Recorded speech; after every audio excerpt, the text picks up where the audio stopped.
تیری چوکھٹ پر بھکاری بن کے آیا ہوں، سراپا فقر ہوں، عجز و ندامت ساتھ لایا ہوں۔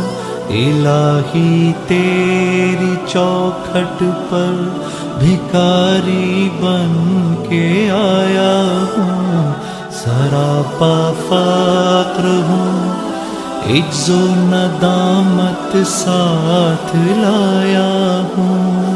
بھکاری وہ کہ جس کے پاس جھولی ہے نہ پیالہ ہے، بھکاری وہ جسے حرص و ہوس نے مار ڈالا۔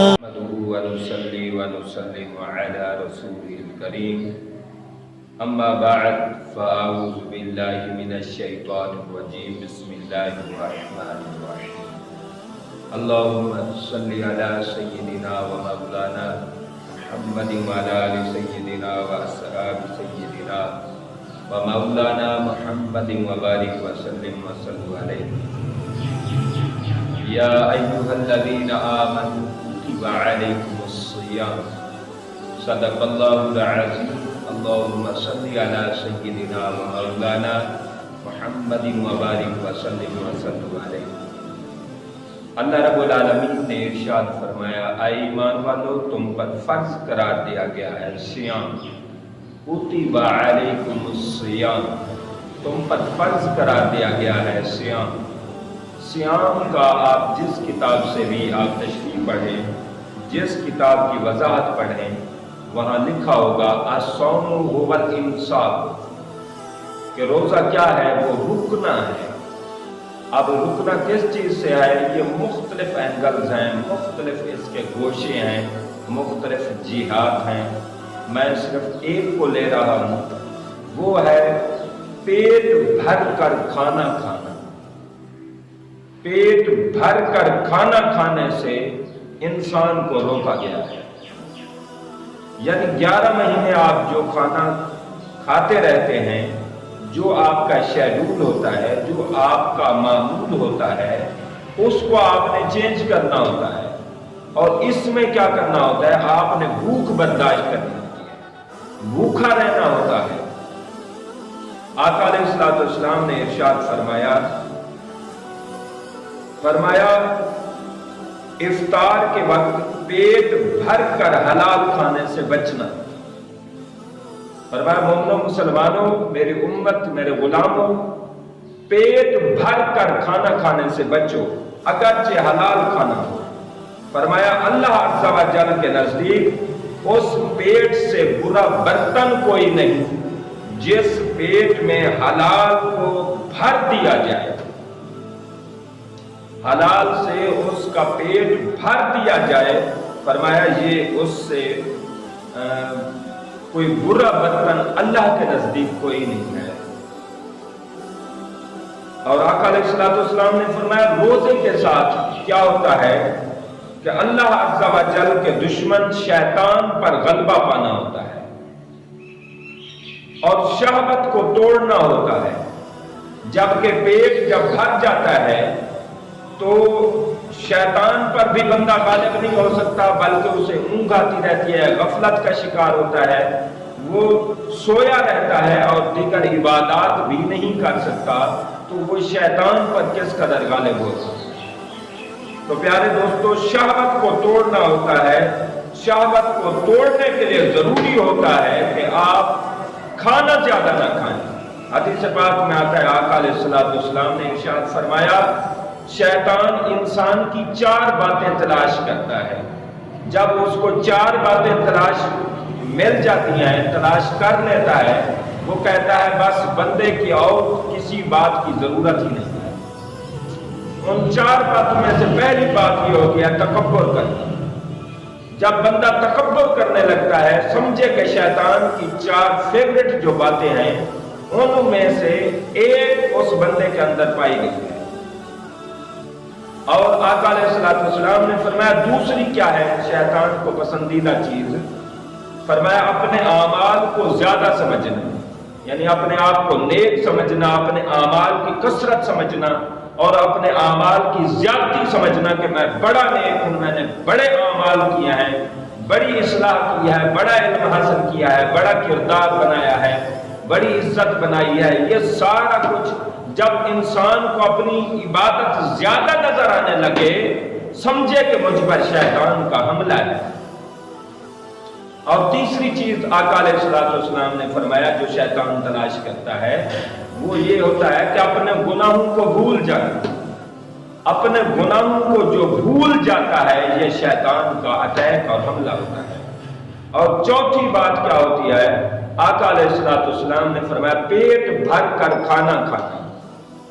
اور پیٹ بھر کر کھانا کھانا یہ ایسی غلیظ مرض ہے، ایسی گندی بیماری ہے. آقا علیہ الصلوۃ والسلام فرماتے ہیں شیطان صرف 4 عادتیں انسان کی تلاش کرتا ہے، باقی کسی چیز کی طرف وہ نہیں جاتا. اب ان 4 میں سے بھی وہ پیٹ بھر کر جو عادت جس میں پا لیتا ہے، اب کہتا ہے بس ایک ہی کی ضرورت ہے اور کسی چیز کی ضرورت نہیں. یعنی جب پیٹ بھرا ہوگا تو شیطان کہتا ہے میں انسان کو تکبر پر بھی اکساؤں گا، میں اس کو اعمال بھی اپنے زیادہ دکھاؤں گا اور اس کی نیکیوں کو بھی بھلا دوں گا، گناہوں کو بھی بھلا دوں گا. اس لیے شیطان کو سب سے زیادہ اگر کوئی پسندیدہ انسان ہے وہ پیٹ بھر کر کھانا کھانے والا ہے. اس لیے علماء نے، حضرت امام غزالی رحمۃ اللہ علیہ نے لکھا ہے کہ آج کل رواج ہے، رسم و رواج ہے کہ ماہ رمضان میں صبح سے لے کر شام تک افطاری تک ہماری خواتین بھی گھروں میں چیزیں بناتی رہتی ہیں کہ افطاری میں کیا کیا رکھنا ہے، افطاری کے دسترخوان پر کیا کیا سجانا ہے. اور بندوں کا بھی یہی کام ہوتا ہے کہ ہمارے مرد حضرات بھی شاپنگ کرتے رہتے ہیں، فلاں چیز، فلاں ڈرائی فروٹ، فلاں فروٹ، فریش فروٹ، وہ چیز یعنی فروٹ چاٹ. آپ دنیا جہان کی جو چیزیں آپ 11 مہینے میں نہیں کھاتے اس مہینے میں وہ ساری اکٹھی کی جاتی ہیں.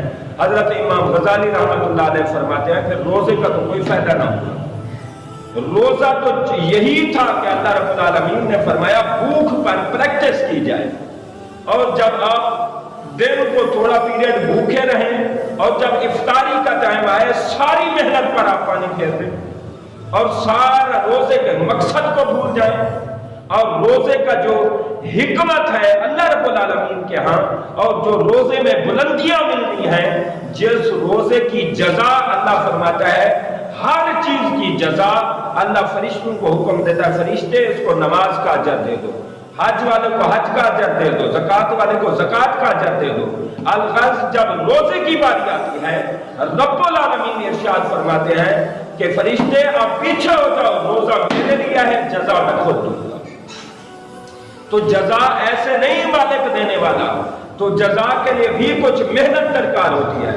ہمارے جو دیگر مہینوں میں ہم نہیں کھا سکتے وہ بھی ساری چیزیں کھاتے ہیں. یہ اس طرح روزے کا نور حاصل نہیں ہوتا، روزے کا سرور حاصل نہیں ہوتا، روزے کے اصل معنی میں درجات حاصل نہیں ہو سکتے. اس لیے خواہشات کو توڑنا ہوتا ہے تو اس کے لیے ضروری ہوتا ہے کہ پیٹ خالی رکھا جائے. اور پیٹ خالی رکھنے کی آپ دیکھیں نا، ہم اتنا زیادہ کھا لیتے ہیں کہ پھر تراویح بھی نہیں پڑھ سکتے، پھر ہمیں کسی چیز کی فکر بھی نہیں ہوتی، ہم پھر رات کو انجوائمنٹ کرتے رہتے ہیں، بھاگتے ہیں ادھر ادھر. یہ روزے کا پھر مقصد نہیں ہوتا، پھر روزہ بدنام کر دیتے ہیں ہم روزے کو. اس لیے کہ ہم اکثر لوگ کہتے ہیں یار اس نے 30 روزے رکھے ہیں مگر کوئی رنگ نظر نہیں آیا. تو رنگ کیسے نظر آئے کہ روزہ اصل میں جیسے رکھنا تھا ویسے رکھا ہی نہیں ہے. تو روزے کا نور کیسے نظر آئے؟ روزے کا نور تمہاری پیشانیوں پر کیسے نظر آئے؟ لہٰذا اس کے لیے ضروری ہے کہ چیز بہت ہلکی کھائی جائے.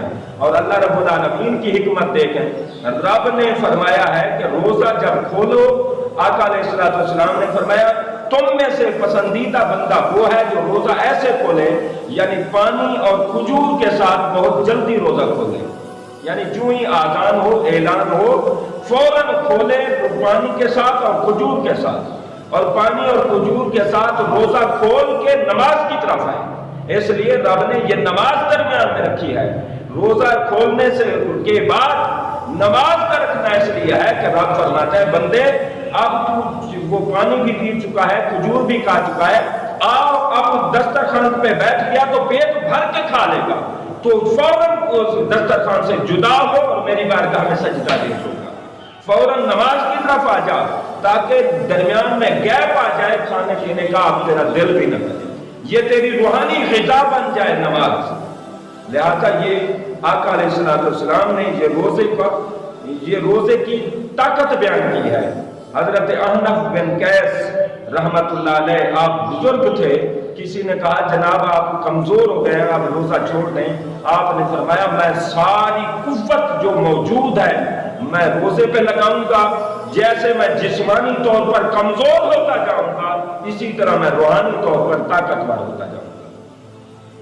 لہذا جو احباب زیادہ کھا لیتے ہیں اور روزے کا مقصد سیام بھول جاتے ہیں غفلت کی وجہ سے، اس قدر جب ہم انجوائمنٹ کرتے ہیں، اتنا زیادہ مختلف انواع و اقسام کے کھانے کھا لیتے ہیں تو ہمیں روزے کا نور نہیں حاصل ہوتا، اور حال یہ ہوتا ہے کہ جب ماہ رمضان ختم ہونے والا ہوتا ہے ہمیں کوئی دکھ نہیں ہوتا، غم نہیں ہوتا، ہم خوش ہوتے ہیں کہ جلد عید آئے۔